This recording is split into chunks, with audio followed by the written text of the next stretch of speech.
Cricket খেলা live করে থাকেন ফেসবুকে, ইউটিউবে, বাংলাদেশে যে লোকাল ক্রিকেট টুর্নামেন্টগুলো লাইভ করে থাকেন, তাদের জন্য বাংলাদেশে এই প্রথম ক্রিকবিডি নামে একটি ক্রিকেট স্কোরিং অ্যাপ রিলিজ হয়েছে। আমি আজকে আহ, কিছু টিউটোরিয়াল দেখাবো আপনারা কিভাবে একটি টুর্নামেন্ট ক্রিয়েট করবেন এবং ম্যাচ ক্রিয়েট করে ম্যাচ কন্টিনিউ করবেন, লাইভ করবেন। আজকে আমি সেই বিষয়ে একটু আপনাদেরকে একটি ধারণা দিব। তো প্রথমে আপনারা এখান থেকে সাইন আপ করে নেবেন। সাইন আপ করে নেওয়ার পরে আপনারা এইরকম একটি ইন্টারফেস দেখতে পারবেন এরকম। এখান থেকে আপনারা প্রথমে যাবেন হচ্ছে টুর্নামেন্ট। হ্যাঁ, এই প্রথমে এই টুর্নামেন্টে ক্লিক করবেন। ক্লিক করার পর এখান থেকে টুর্নামেন্ট ক্রিয়েট করে নেবেন। এই যে এখান থেকে এখানে একটা টুর্নামেন্ট ক্রিয়েট করা আছে। আপনি এখানে দিলে এই যে টুর্নামেন্টের নাম, লোকেশন এবং স্পন্সর যদি থাকে সেটা দিতে পারবেন। তারপরে হচ্ছে এই যে দেখেন এখানে টিম নামে একটা বাটন আছে। এখান থেকে গিয়ে আপনার হচ্ছে টিম ক্রিয়েট করবেন, যে টিম ক্রিয়েট। হ্যাঁ, ক্রিয়েট টিম, এখানে যদি আপনি ক্লিক করেন দেখে হচ্ছে টিমের নাম, তারপরে যদি টিমে কোনো স্পন্সর থাকে সেটা দিবেন এবং টিমের যদি কোনো লোকেশন থাকে সেটা দিতে পারেন। এবং তারপর হচ্ছে টিম ক্রিয়েট করার পরে আপনি এখান থেকে প্লেয়ার ক্রিয়েট করবেন। এই যে অ্যাড প্লেয়ার বাটন আছে, এখানে ক্লিক করলে এরকম একটা ইন্টারফেস আসবে।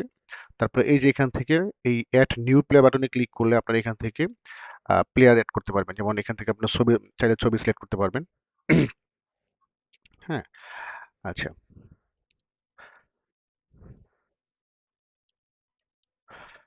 তারপরে সেই প্লেয়ার নাম দিবেন এবং কি সে ব্যাটসম্যান না বলার না অলরাউন্ডার, এগুলো আপনি সিলেক্ট করে এখান থেকে প্লেয়ার সহ ছবির সহ আপনি প্লেয়ার অ্যাড করে নেবেন। আমি যে দেখেন ছবির সহ কিছু প্লেয়ার অ্যাড করে নিছি। তো এইভাবে আপনারা টিম ক্রিয়েট করবেন, তারপরে টুর্নামেন্ট ক্রিয়েট করবেন, তারপরে প্লেয়ার ক্রিয়েট করবেন, তারপরে এই যে গো টু টুর্নামেন্ট এখানে ক্লিক করলে আপনার টুর্নামেন্টটা দেখাবে। তারপরে এই যে টুর্নামেন্ট কন্টিনিউ বাটনটা আছে এখানে ক্লিক করলে আপনাকে ম্যাচ পেজে নিয়ে যাবে। হ্যাঁ, ধরেন এটা একটা এখানে ম্যাচ পেজে নিয়ে আসবে। তো এখান থেকে আপনাকে একটা ম্যাচ ক্রিয়েট করতে হবে। তো এই যে ক্রিয়েট ম্যাচ বাটন আছে এখানে ক্লিক করলে আপনাকে এই যেরকম একটা ইন্টারফেস দেখাবে। এখান থেকে আপনি টিমগুলো আপনি যে টিমগুলো ক্রিয়েট করছেন সেই টিমগুলো আপনি এখানে দেখতে পারবেন। আমি যদি এখানে ক্লিক করি তাহলে এখানে দেখাচ্ছে যে আমি দুইটা টিম ক্রিয়েট করছি, এখানে দুইটা টিমের নাম দেখাচ্ছে। আমি এখান থেকে প্রথমে সিলেক্ট করলাম বাংলাদেশ, তারপরে সিলেক্ট করলাম ইন্ডিয়া, তারপরে কত ওভারের ম্যাচ, ধরেন আমি 5 ওভারের ম্যাচ দিলাম। তারপরে দেখেন টস উইন বাই, কে টস জিতছে, ধরেন এখানে টস বাংলাদেশ জিতছে, জিতে সে কি নিছে, ব্যাট বল। আমি ধরেন এখানে দিলাম ব্যাট নিছে সে। তারপরে এটা কি খেলা হচ্ছে, মানে এটা কি নকআউট খেলা, কোয়ার্টার ফাইনাল, সেমিফাইনাল না ফাইনাল, না গ্রুপ স্টেজ খেলা। ধরেন এটা আমি দিলাম গ্রুপ স্টেজ খেলা। দিয়ে আমি যে অ্যাড বাটনে ক্লিক করলাম তাহলে আমার একটা ম্যাচ ক্রিয়েট হয়ে গেল। হুম এখন আমি এই স্কোরিং পেজ নামে একটা বাটন আছে, এখানে আপনি ক্লিক করে আপনাকে এই পেজে নিয়ে আসবে। এখান থেকে আপনি হচ্ছে চাইলে আবার এখান থেকে প্লেয়ার অ্যাড করতে পারবেন। হ্যাঁ, আপনি দেখতে পাবেন কোন কোন প্লেয়ার অ্যাড করা আছে সেটাও দেখতে পারবেন। এবং এখান থেকে আপনি চাইলে টস চেঞ্জ করতে পারবেন। হ্যাঁ, টুর নেম চেঞ্জ করতে পারবেন, আন্ডু করতে পারবেন। আর এখান থেকে আপনি যে থিম লিস্টটা পাবেন। আচ্ছা, তো স্টার্ট স্কোরিং বাটনে ক্লিক করবেন। যখন আপনি সবকিছু রেডি থাকবে তখন আপনি স্টার্ট স্কোরিং বাটনে ক্লিক করলে আপনাকে এখানে বলবে যে স্ট্রাইকার, নন স্ট্রাইকার এবং ব্যাট বোলার অ্যাড করতে বলবে। তো বাংলাদেশ যেহেতু টসে জিতছে তাহলে আমি এখানে ধরেন ব্যাটিং দিলাম হচ্ছে তানজিদ হাসানকে দিলাম, আর দিলাম হচ্ছে আমি লিটন দাসকে দিলাম, আর বোলিং হিসেবে আমি দিলাম কুলদীপকে। দিয়ে আমি কি করলাম, এই যে স্টার্ট ইনিংস বাটনে ক্লিক করলেই আমার কিন্তু এই যে একটা কন্ট্রোলার পেজে নিয়ে আসবে। হ্যাঁ, এখানে নিয়ে দেখেন এখানে এই যে স্কোর কার্ড অলরেডি শো হয়ে গেছে। এখন এই লিঙ্কটা কোথায় পাবেন, এই লিঙ্কটা হচ্ছে আপনার এই যে থিম লিস্ট এখানে পাবেন। হ্যাঁ, এখানে পাবেন। এই যে থিম লিস্টে ক্লিক করলে আপনি এখানে এই যে দেখেন সবগুলো থিম এখানে অ্যাভেলেবল আছে। হ্যাঁ, যেমন আমি 3 নম্বর থিমটা ক্লিক করব, নিশাদ বিডি। এটা ক্লিক করলে আমার লিঙ্কটা কপি হয়ে গেল। আমি এই লিঙ্কটা এই যে ওবিএসএ কিংবা ক্যামেরা 5 পেজম লাইভে গিয়ে আমি এখানে পেস্ট করে দিলেই এটা পেস্ট হয়ে গেল। এই দেখেন লিঙ্কটা চলে আসলো। চলে আসার পর এখানে কিন্তু আমার স্কোরটা শো করতেছে, আপনারা দেখতে পারতেছেন হয়তোবা শো করতেছে। এখন আমি এখান থেকে কি করব, ধরেন আমার এখন রান বাটনে ক্লিক করতে হবে, কিংবা আমি খেলা শুরু করার আগে আমি কিছু গ্রাফিক্স দেখাবো। হ্যাঁ, তো স্কোয়াড টিম আমি এগুলো দেখাবো। হ্যাঁ, তো এইখানে দেখেন এই যে লেখা আছে ওপেনিং, এটা ওপেনিং ক্লিক করলে এখানে কোন টিমে খেলা হচ্ছে সেটা দেখাবে। হ্যাঁ, এবং কোন টিম টসে জিতছে সেটা দেখাবে। এবং আপনি তারপর যদি স্কোরে ক্লিক করেন তাহলে দুই দলের কি প্লেয়ার নাম দেখাবে। তারপর আপনি যদি টিম ওয়ানে ক্লিক করেন তাহলে টিম ওয়ানের প্লেয়ার নাম দেখাবে ছবি সহ, টিম ওয়ানের প্লেয়ার নাম দেখাবে। আপনি যদি টিম টু তে ক্লিক করেন তাহলে টিম টু এর যে প্লেয়ারগুলো আছে সেগুলোর নাম দেখাবে। হ্যাঁ, তারপরে আপনি এখান থেকে রান বাটনে ক্লিক করে রান করতে পারবেন, যেমন প্রথম বলে 1 রান। হ্যাঁ, তারপরে ধরেন আমার নেট প্রবলেম করতেছে, এখানে ভালো নেট, স্মুথ নেট রাখা লাগে। তারপরে ধরেন এখানে 6 রান হয়েছে। হ্যাঁ, তারপরে আমি এখানে ধরেন আর কিছু অপশন আছে, যেমন বল স্পিড, এই দেখেন যেখানে বোলিং স্পিড ওয়াগন হুইল, আমি এগুলো অন করে দিলাম আপনাদের দেখানোর ক্ষেত্রে, আমি এগুলো অন করে দিলাম। আচ্ছা, ধরেন এই বলার স্পিড হচ্ছে ধরেন 110 থেকে 120 স্পিডে সে বল করে। হ্যাঁ, কুলদীপ ধরেন না, আরো কম বল করে সম্ভবত, স্পিন বল ধরেন সে আহ, 90 থেকে 80 থেকে 90 স্পিডে বল করে। তো এই বল স্পিডটা কিন্তু র্যান্ডমলি কাউন্ট হবে, এটা ম্যানুয়ালি অটোমেটিক্যালি কাউন্ট হবে, অর্থাৎ 90 থেকে 80-র মধ্যে স্পিড দেখাবে। হুম, এটা যদি একুরেট না, এটা জাস্ট ওই স্কুকারের সৌন্দর্যের জন্য এটা করা। তো এখানে আপনি যদি এই যে বলে ক্লিক করলেন, তা দেখেন এই যে এখানে স্পিড দেখাইতেছে, যেমন 88.7 কিলোমিটার পার আওয়ার দেখাচ্ছে। তারপর ধরেন আপনি 4 মারলেন, 4 মারার পরে এরকম একটা ইয়ে আসবে, আপনি যদি এটা এখানে সিলেক্ট করে দেন, যেমন অন সাইড দিয়ে 4 মারছে, এটা আপনি পরে দেখাতে পারবেন। হ্যাঁ, আমি দেখাচ্ছি আপনাদেরকে। তারপর 6 মারলো, তখন সে 6টা স্ট্রেটে মারলো, হ্যাঁ, এইখান দিয়ে। আচ্ছা, তারপরে ধরেন আবার 4 মারলো কোন এদিক দিয়ে।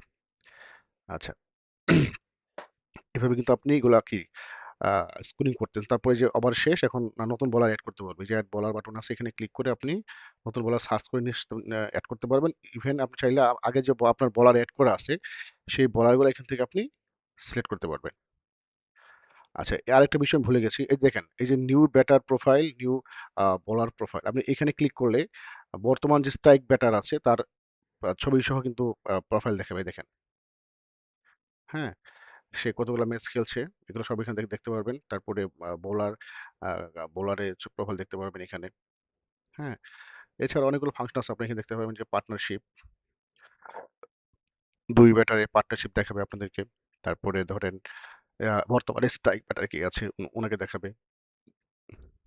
হুম, এছাড়া আর অনেকগুলা ইয়ে আছে।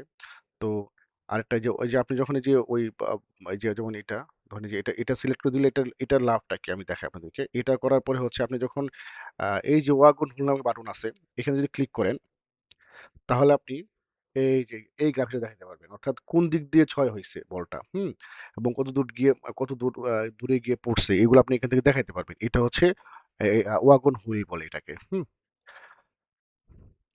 তো তারপর ধরুন উইকেট চলে গেছে একজন, হ্যাঁ, তাহলে যে এখানে উইকেট বাটনে ক্লিক করে ধরেন তখন কিউ আউট হয়েছে উনি, বোল্ড আউট, বা ক্যাচ আউট, রান আউট, এগুলো বিভিন্ন রান আউট আউট আছে, আমি এখান থেকে ক্যাচ আউট দিলাম। তো কেস হো, মানে কে কেস ধরছে, হ্যাঁ, আপনি এখান থেকে একটা প্লেয়ার সিলেক্ট করে দিলেন, যেমন হার্দিক। তারপরে একটা জিরো বাটনে ক্লিক করলে উইকেট পড়ে গেল। হ্যাঁ, তারপর আপনি এখান থেকে নতুন ব্যাটার অ্যাড করতে পারবেন, এই যে এখানে উইকেট যাওয়ার পরে পরে কিন্তু এই বাটনটা ইনেবল হয়ে যাবে। এই বাটনে ক্লিক করলে আপনি এখান থেকে নতুন ব্যাটার, আমি যেমন এখান থেকে তৌহিদকে দিচ্ছি, অ্যাড করতে পারবেন। অ্যাড করার পর আমি চাইলে এখান থেকে ওই যে নিউ ব্যাটার প্রোফাইল ক্লিক করলে তাকে দেখাতে পারবেন যে এই প্লেয়ারটা মাত্র পিজে নামছে এরকম। তো এইভাবে আপনারা এখানে ক্লিক করবেন। তারপরে এখানে আরো বিভিন্ন গ্রাফিক্স আছে, যেমন এখানে হচ্ছে লাস্ট উইকেট কে আউট হয়েছে, এটা ক্লিক করে লাস্ট উইকেট দেখাবে, লিটন দাস আউট হয়েছে, কেস ধরছে হার্দিক পান্ডিয়া, বল জাদেজা, সে দুটো 6 মারছে, 4 মারছে, একটা 4 মারে নাই, ডট একটা, এবং স্ট্রাইক রেট তার 325। হ্যাঁ, 4 বলে 13 রান করছে, দেখাতে পারবেন। তারপরে হচ্ছে আপনি আহ, এখান থেকে হচ্ছে লাইন দেখাতে পারবেন, কিভাবে রানগুলো উঠছে, তারপরে এখান থেকে বার আপনি সিলেক্ট করে বার দেখাতে পারবেন।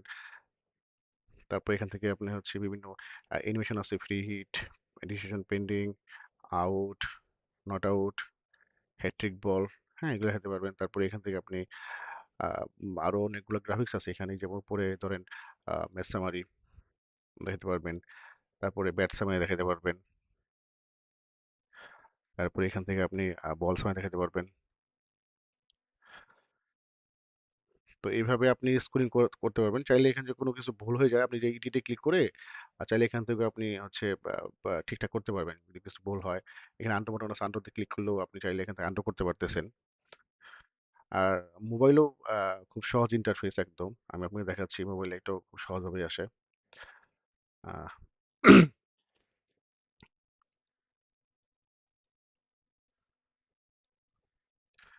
এই যে মোবাইলে যেরকম দেখা যাবে, হ্যাঁ? মোবাইলে গ্রাফিক্সগুলো কোথায় পাবেন? এই যে ওভারলাই যে গ্রাফিক্সটা একটা নাম বাটন আছে, এখানে ক্লিক করলে আপনি এই যে বাটনগুলো দেখতে পারবেন। এখান থেকে আপনি যদি ক্লিক করেন তাহলে এই যে এখানে আপনি দেখাইতে পারবেন। হ্যাঁ? এখান থেকে দেখাইতে পারবেন। আচ্ছা, এটা বন্ধ আছে, এটা দেখা যাবে না। এটা অন করলে পরে দেখানো যাবে আরকি।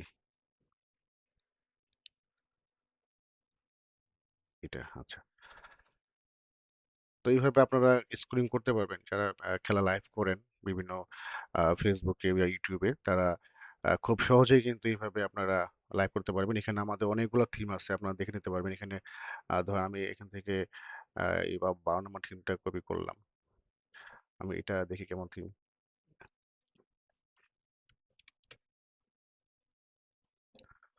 আচ্ছা, কোনো কারণে যদি কিছু আটকে যায়, তখন এই যে আমি নতুন থিম লিঙ্ক এড করছি, এখন কিন্তু আসতেছে না। সেক্ষেত্রে আমরা কি, যে এই যে সেন্ড বাটন আছে না? এই সেন্ড বাটনটা ক্লিক করে দিবেন। অনেক সময় আটকে গেলে বা কোনো ঝামেলা হইলে তখন এই সেন্ড বাটনে ক্লিক করলে কিন্তু আপনি আবার চলে আসবে। হুম? এখান থেকে আপনি চাইলে আ উম দেখাতে পারতেছেন।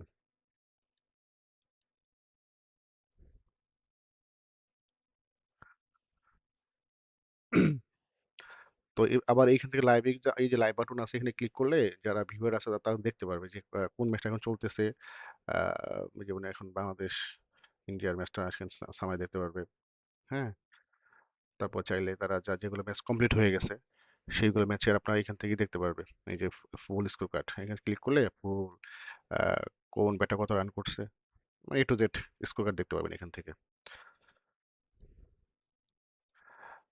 তো খুব সহজেই কিন্তু স্কোরিং করা যায়, একদম খুব ইজি, খুবই সহজ এবং অনেক ফিচার আছে আপনারা দেখতে পারবেন। এবং এখানে প্রাইস পেজে গিয়ে আপনারা দেখতে পারবেন আসলে এটার প্রাইস কোনটা কত প্রাইস, এগুলো দেখতে পারবেন। তো ভিডিও অনেক বড় হয়ে গেছে, ধন্যবাদ সবাইকে। আবার আরেকটা বিষয় দেখা বলছি, এখানে কিন্তু প্লেয়ার কেরিয়ার তৈরি হয়, অর্থাৎ আপনি যদি কোনো প্লেয়ার সেভ করেন, সেই প্লেয়ার কিন্তু ডাটা সেভ থাকে, চাইলে আপনি এখান থেকে সেই প্লেয়ারের কেরিয়ার দেখতে পারবেন, সে কতগুলো ম্যাচ খেলছে, কত রান করছে, মানে সব ধরনের ডাটা কিন্তু এখানে আছে। হ্যাঁ? Bowling career, batting career, fielding career, সব ধরনের এটা থাকবে আর কি, সেভ থাকবে। তো ধন্যবাদ সবাইকে অনেক লম্বা সময় ধরে ভিডিওটা দেখার জন্য।